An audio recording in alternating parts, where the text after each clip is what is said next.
Hi, I'm Avalon Starlight, and you are listening to the Rebel Unicorns podcast.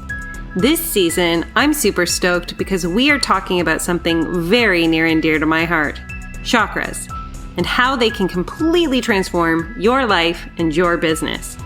Listen each week as I share my own chakra experiences, as well as introducing you to incredible guests with their own chakra stories. Are you ready? Let's get our rebel on. Heidi ho, Rebel Unicorns. I am excited because this guest today is probably one of the most divinely light-filled humans I've ever come in contact with. If you could speak or channel the divine, this human is who I would be experiencing. They are loving, kind, gentle, generous. Their practice, their books, their service is beyond anything that you would even be able to fantasize in your head. For the sheer love of this human is so great. And so that is why when it came to creating this season of the podcast, I knew immediately that Cynthia Kane needed to be a guest. Welcome, Cynthia. Hi, I'm so happy to be here. That was so lovely. I could sit with you all day long. And I'm just going to let you kind of introduce yourself, because for me, I know you as the spark of light, right? Like the creation force that is your being in your body. But for those who are listening, how would you describe yourself? How would I describe myself? Like what you do, your service, your stardust, that jam. Yeah, all that jazz. So I would describe myself as someone who helps people become less reactive and more in control of their words and confident in navigating difficult interactions with ease. Really helping people learn how to be kind and honest and helpful to themselves and to others and to the world. So really stepping into communicating in a kind, honest, and helpful way. That's what I share with the world. And that's beautiful. This is why I gave you the intro that I did. And what's the name of your company? The Kane Intentional Communication Institute. And what are the names of your books? How to Communicate Like a Buddhist, Talk to Yourself Like a Buddhist, and How to Meditate Like a Buddhist.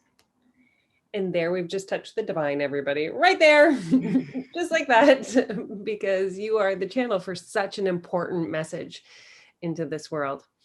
So, Cynthia, what Rebel Unicorn house are you? Cosmic. The last time I took it, I was cosmic. Do you resonate with that? I do resonate with that. Why do you resonate with being a cosmic? I'm now I feel like I have to bring up exactly what the cosmic was. No, just tap in.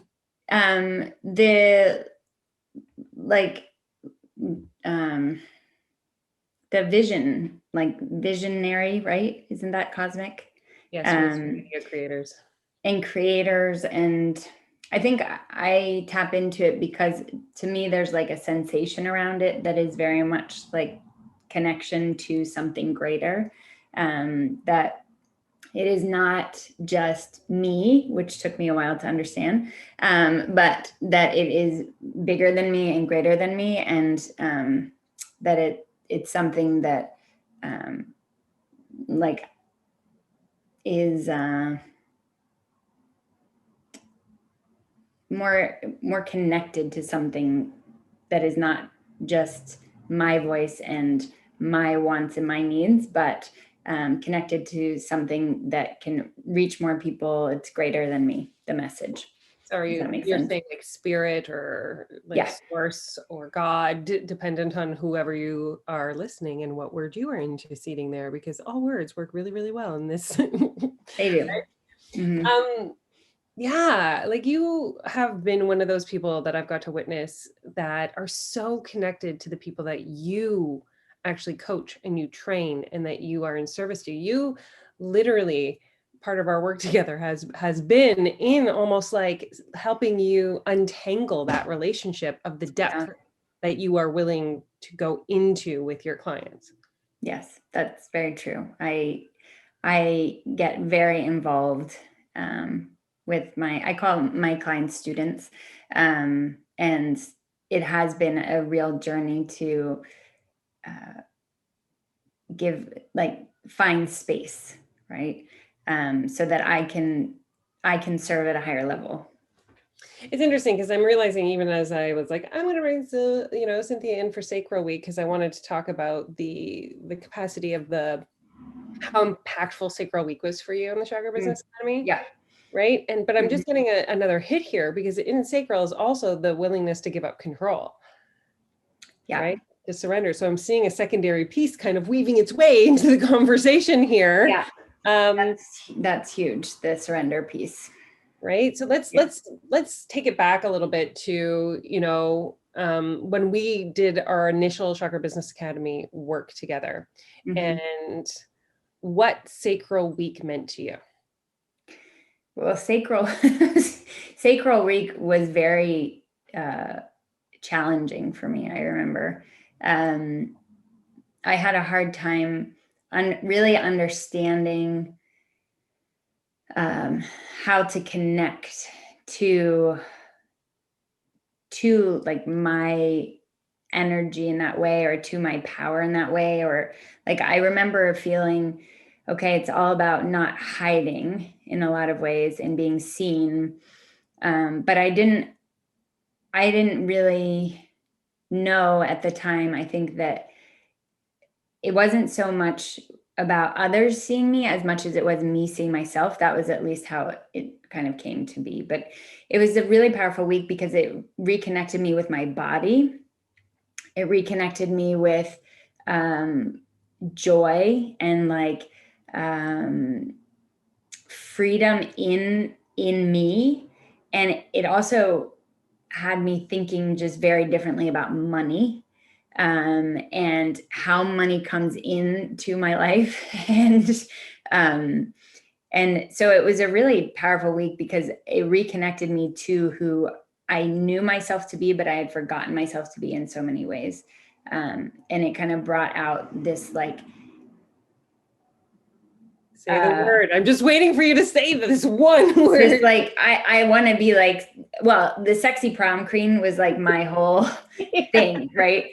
About becoming like the sexy prom queen. That was how I wanted to feel. And that's really what I found in Sacral Week, right? Was this connection to like how sexual, I guess, of a person I am, but how that's actually connected in a lot of ways to like business and drive and money and being seen, and yeah, all of it, all those things, which I had no idea that could be a power of mine, right? Like relaxing into movement for me is so important. And that's really what Sacral connected me back to, was like the movement of my body, and grounding into kind of like the feminine, the divine. the dancing. Yeah. Like now that I'm doing this 5:30 in the morning wake up thing that's happening now. That's half of the time of my morning, right? Is dancing, like doing dance meditation and just being in my body. It's how I surrender, right? It's how I release. Do you remember because this is such a significant thing for, I think, the women listeners to hear, because we had also talked about in Sacral Week, when we tune into being at the highest level of vibration of our sexual energy, when we decide that we're going to utilize that as a source of being seen, as a source of like magnifying or amplifying our service, just being in the divine sensuality of our beings or bodies. Do you remember the discomfort that you had on that? Yes, I do. I remember the discomfort, but what I think for me, what I remember is having a really hard time not seeing like sensuality and sex. Right. Like I couldn't see how to take that energy and put it towards something different. Because in my mind, it was like, when I heard the definition of like the sacral chakra and it's like sex and money, I'm like, well, I have a lot of sexual energy, but I don't understand how that can be directed.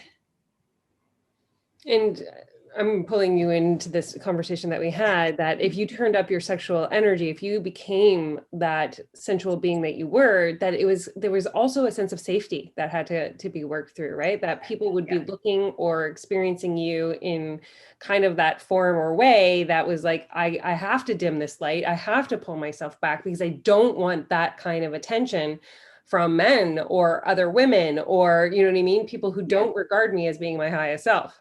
Yes. Yeah. And I remember being very uncomfortable, thinking it was really unprofessional, right?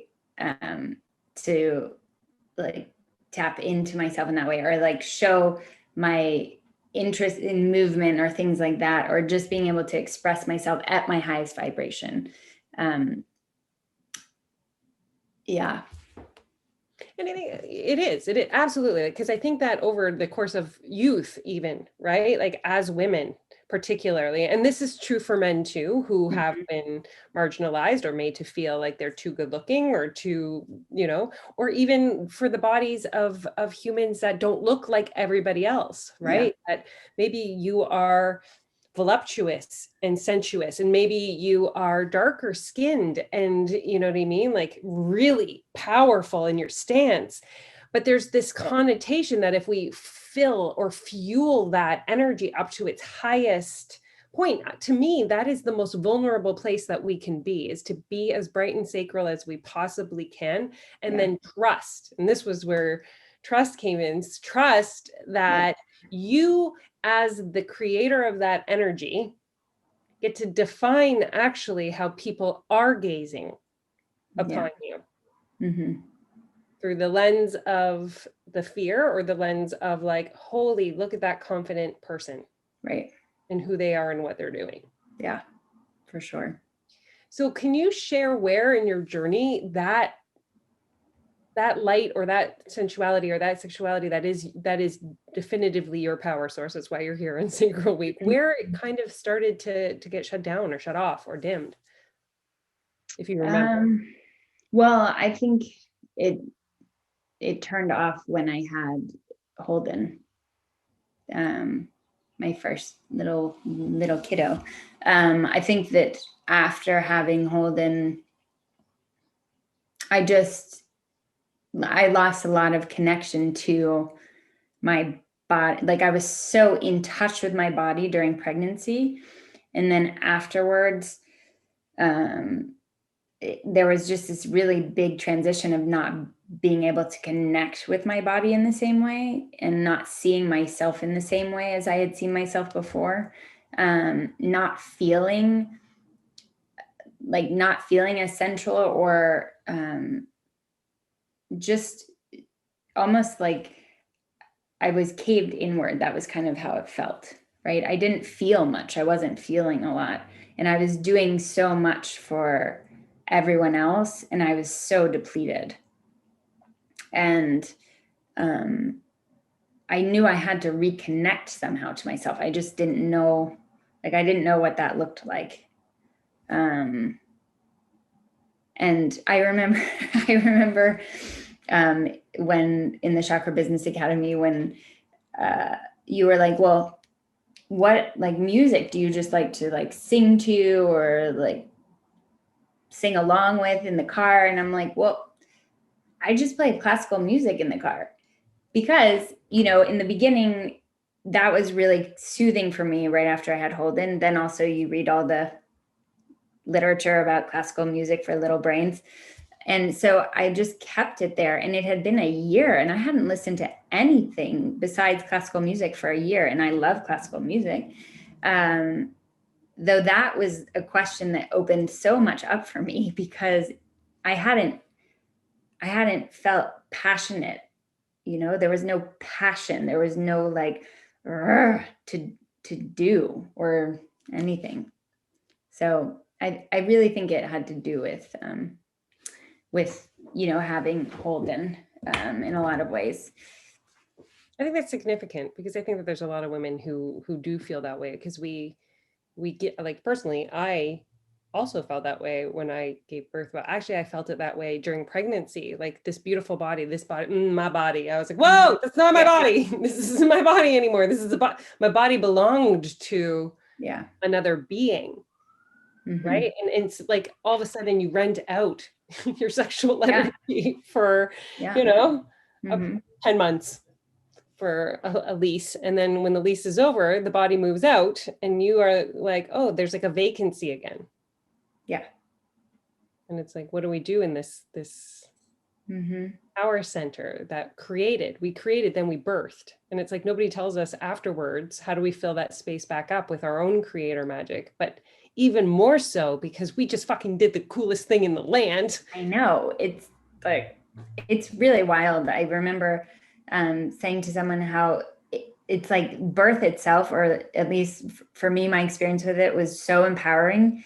And then it was just incredible how like empowered I was. And then it was like 24 hours later, how insecure. Like it was just mind blowing. And I think that hits a lot of it too, right? Oh, I There's an know. emptiness. Well, and I mean, this is real talk on Rebel Unicorns podcast. Like they place the baby in your arms and you look down and you're like, oh shit, I just made that. Like this is for real. Yeah. And there's this fascinating moment, at least it was for me, where I looked at Ethan and I was like, I love you. I love you. Like I was trying it on Mm-hmm. because Yeah. we didn't have a relationship yet. We had like, yes, I built him and he was in my body, but I'd never seen him. I'd never experienced him. I'd only felt him. Yeah. So you're looking at this little face and these little eyes and this like, you're like, holy, that moment is so big. You're like, I created everything on this. This is Yeah. It's like built by me. incredible. And I'm still like, we're new. We Mm-hmm. just met. Yeah. Yeah.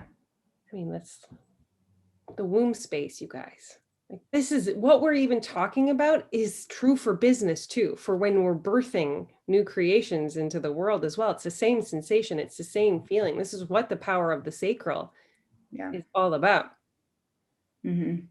It's just so fascinating as we're talking, and you're talking about moving the energy, right? Like of the sacral energy towards business, towards this world. And I mean, that's where now it all goes for me. Like there's so much excitement and like passion there. And it's just amazing, when I think about it. And so in that, right, like, because now you are taking this fiery energy, and just for those who know, like when I get some into people's energy and I'm reading their sacral energy, like my private parts tingle, dependent on how high or low the frequency of their sacral is. Like it sounds really strange, but I could get into somebody and know if their energy is on or off in their sacral. Well, when I got into Cynthia's was fired up, like high sexual energy, high vibrational frequency. But if you can imagine taking, a pillow to a vibrational frequency and putting it over top to just muffle the sound, that was the sensation or like experience that it was. And I told you that. I'm like, wow, you are really like suppressing this amazing amplification of like what you could create.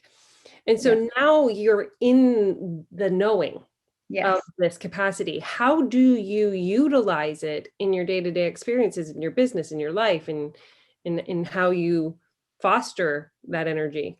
Mm-hmm. Well, so I mean, in the morning, I have to dance, right? I have to tap into myself in that way because that's how I surrender. So that's how I feel. Well, it's also how I connect, right? To like spirit or source or however anyone chooses to call it. And that's what allows me to trust, right? And then I'm kind of like untethered for the day.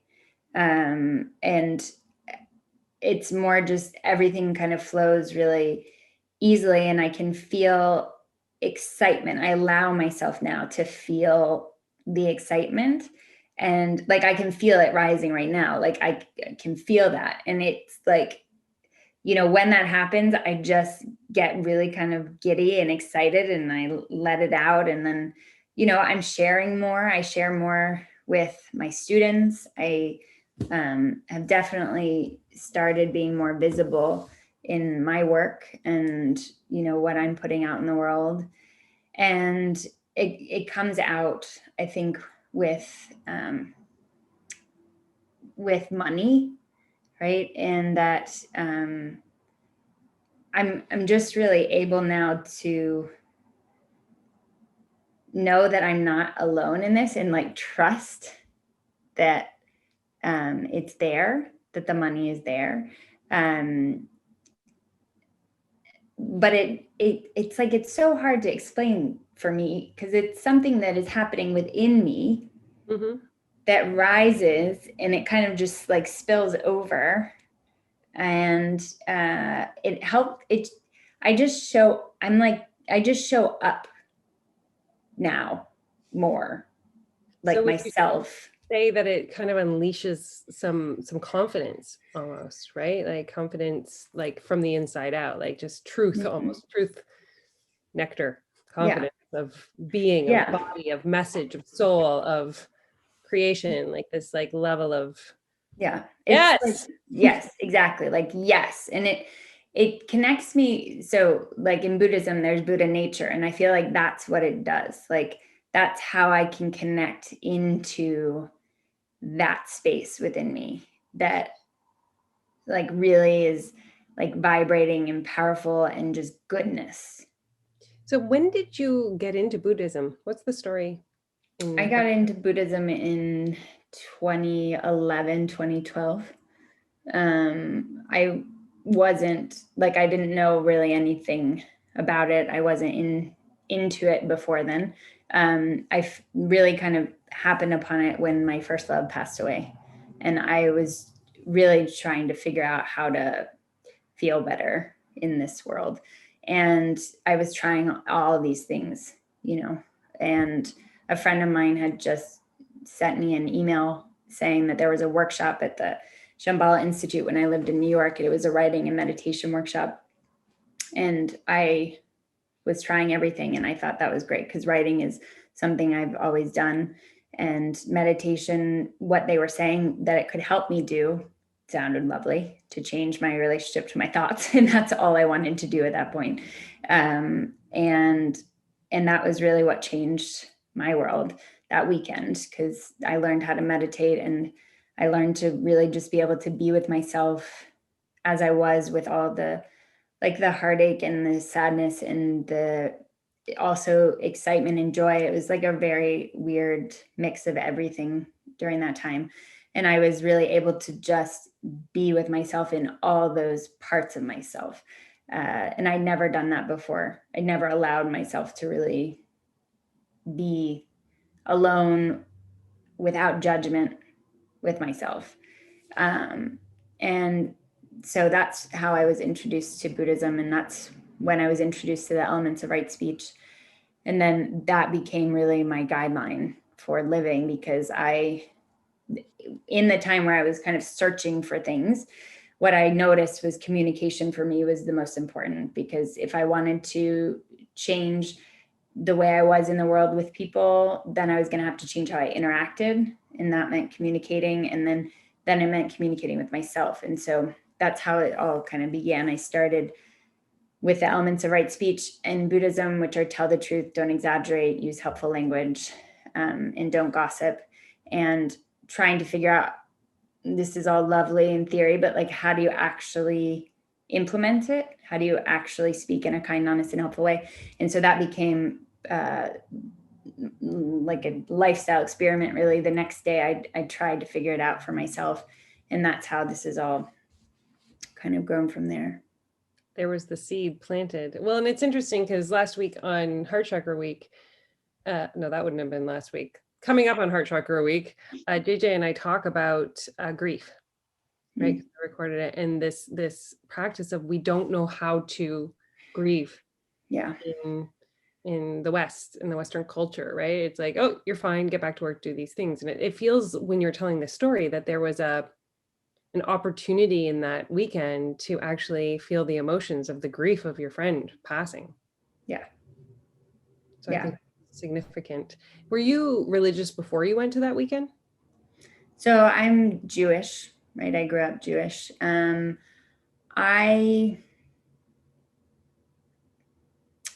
I practice in terms of family traditions, but I wouldn't have said I was religious, but I would have said like if people asked me, I would say I was Jewish. So was it different to go from that space of practice and tradition, or do you still do the practice of tradition in the Jewish faith and now incorporate the Buddhism into it? Yeah. So I guess you could say I practice the Jewish faith. Well, I wouldn't say that I practice it because I'll celebrate holidays, but that's truly out of tradition. Though Judaism is similar to Buddhism, there's a lot of similarities. So I guess you could say Judaism is still a part of my life, but my practice, like my day-to-day practice, really what I live by is Buddhist philosophy. And I see Buddhism for me personally more as a philosophy than as a religion, which is why I haven't taken vows. Right. That was me learning something I didn't know there were vows. Yes, so there are vows. It's really like to become a bodhisattva or like on the bodhisattva path, you take vows. This reminds me of being in India, right? And Mhm. the monks, right? Which Yeah. because I'm feeling very similar that this would be. Did Buddhism come from India? Yeah, I mean, there's many different, well, there's different places that Buddhism exists. India is one of them. But like Hinduism and Buddhism are kind of the same cloth. But you find more Hinduism and Buddha in India now more than Buddhism. Which is what I went on my pilgrimage for. I did the Hinduism, but while I was there, I was super curious to the Buddhism piece. I was like, Mhm. because there's Buddhas everywhere. Buddha is Yeah. everywhere in Mhm. India. So there was like this sense of like almost confusion for me between like what the celebration was of, and I think that there was like this duality of it was both, right? Like Yeah. you experienced both. I have so many questions about religion. I just want to like go off on a tangent because like Judaism for me, what I'm learning right now, is very tied to the tree of life. Yeah.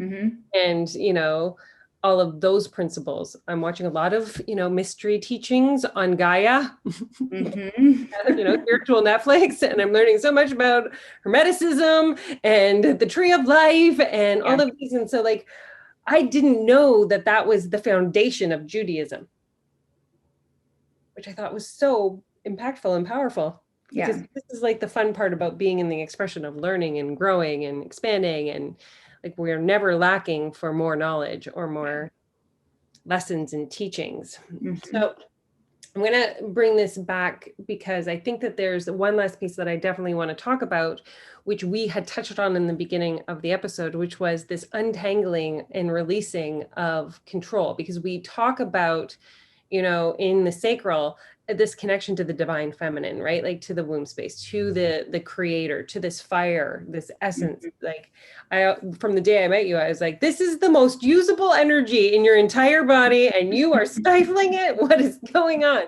But the other piece of this is this willingness to not be in control. Yeah. And so tell us a little story about that unfolding for you. About not being in control. Well, I mean, in your business particularly. right. I mean, it took me, I was very resistant to let go of control in my business. I really had this feeling that I had to do everything. And so can you give more about the, like, what this, I'm going to call them symptoms just because it just works. Like, what were the symptom signs that you weren't giving up control? Like, how did that look in your business for those listening? Because I think it's really important for them to be like, oh, okay. Yeah.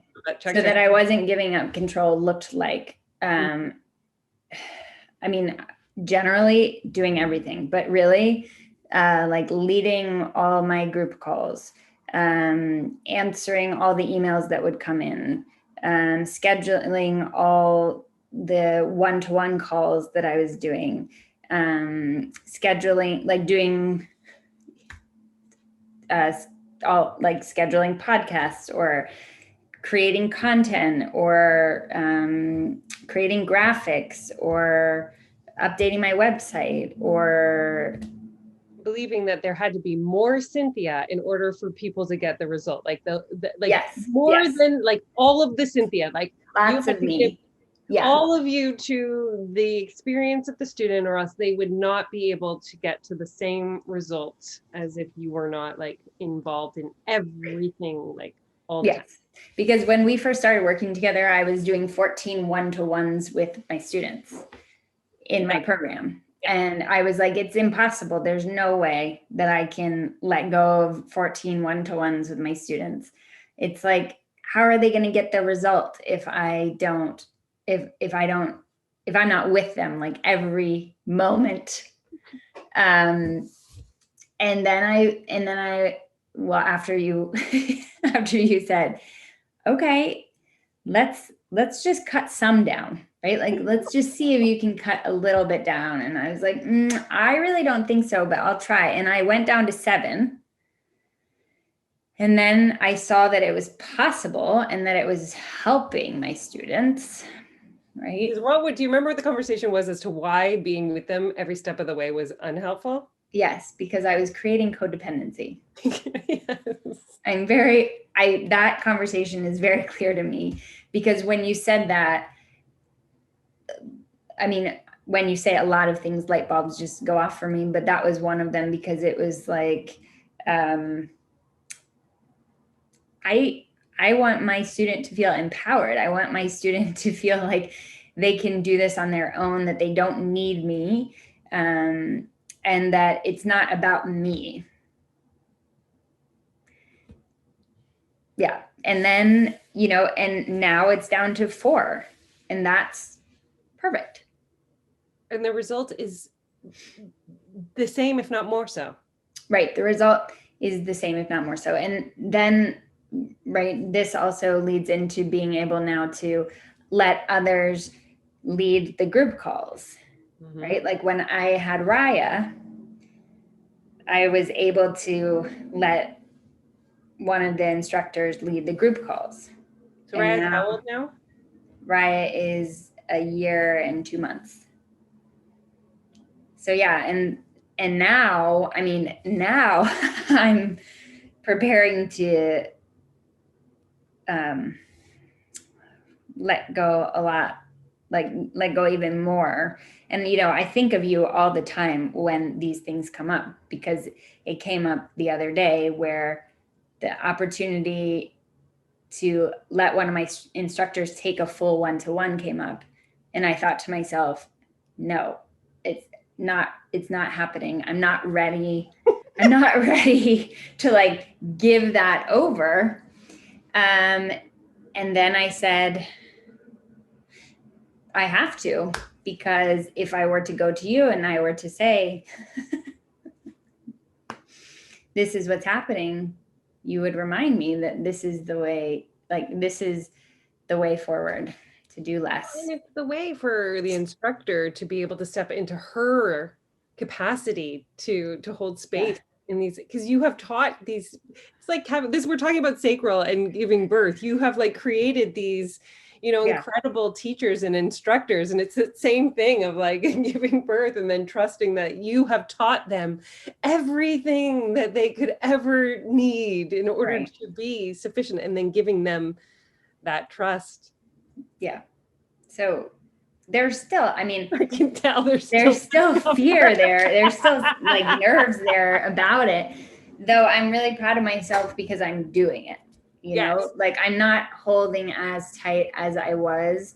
I feel like this year is really my year to take my hands off a lot so that I can really put my energy into what I want to be putting my energy into to grow, you know? Right. You are here on this earth to impact so many people, Cynthia Kane, through your service, through your intentional communication. Like, if we could change the way that the world communicates, what a different world we would be living in. Yes, it's true.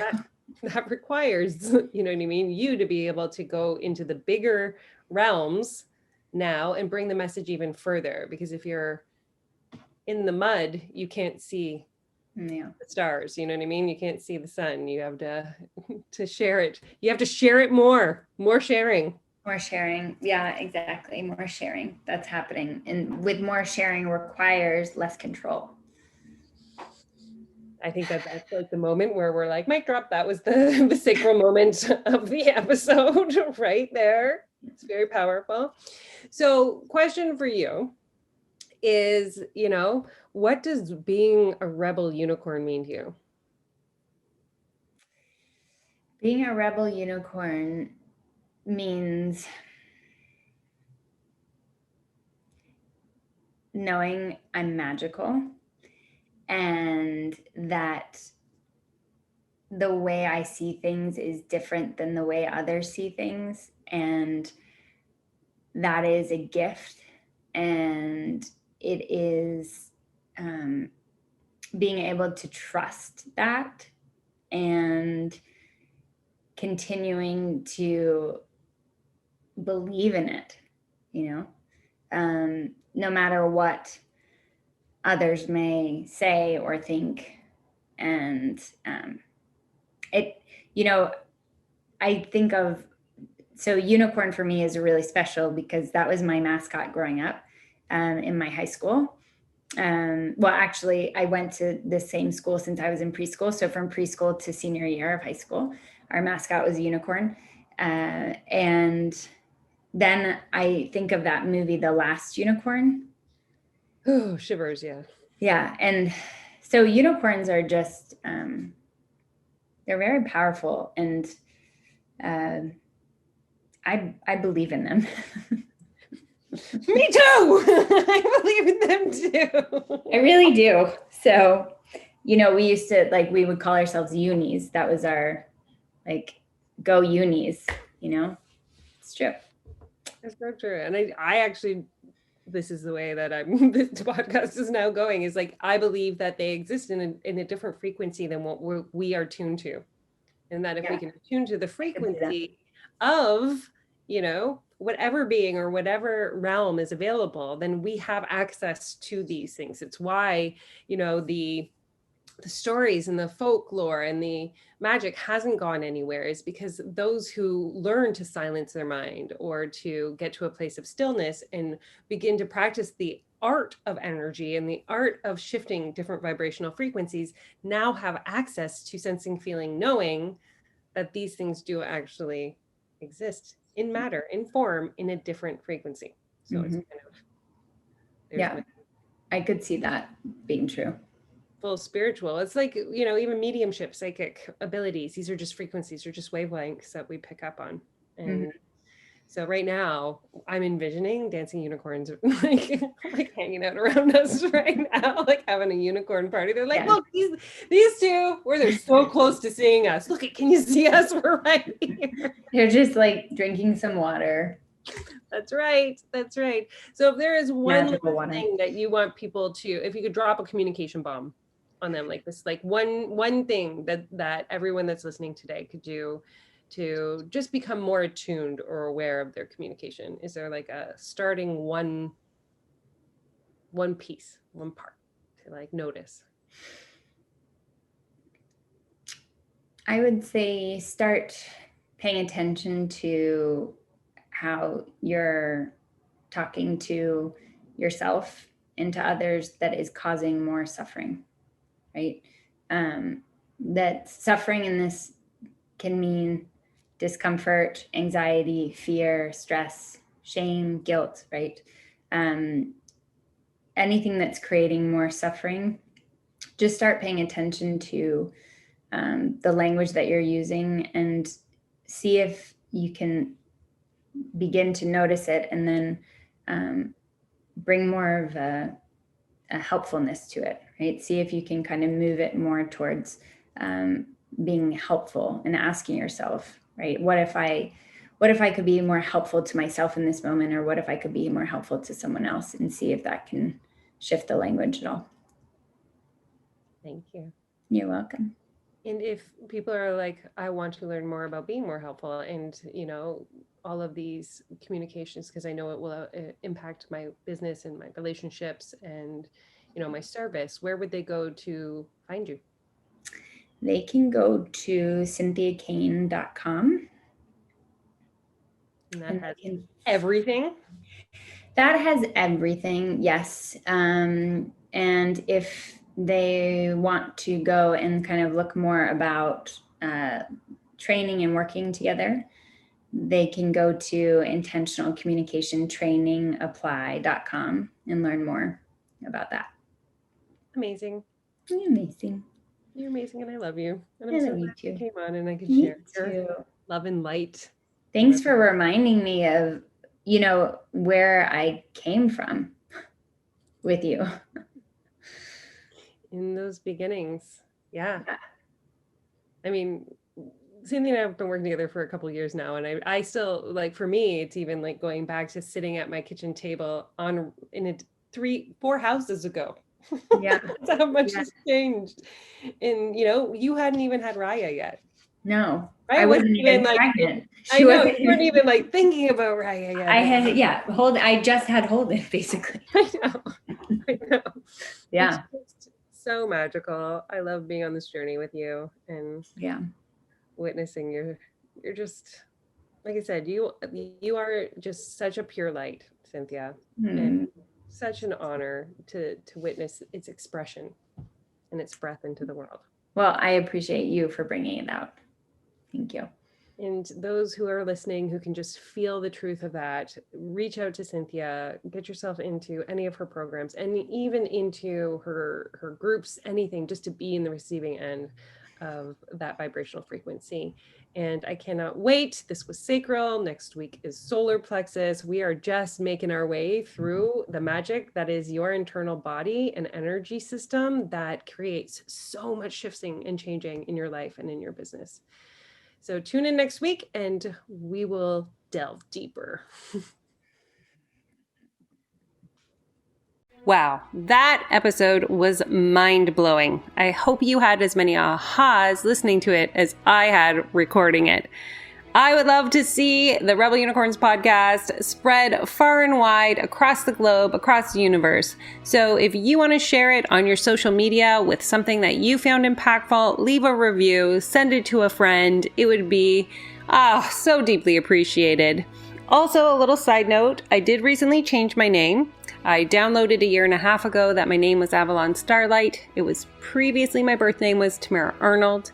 And if you're interested in learning what your Rebel Unicorn house is, there's a quiz for that. Think Harry Potter, except you're sorted into how you are impacting the world with your stardust and what energy you're here to shift and change. You can find out your Rebel Unicorn house at www.tamaraarnold.ca/quiz.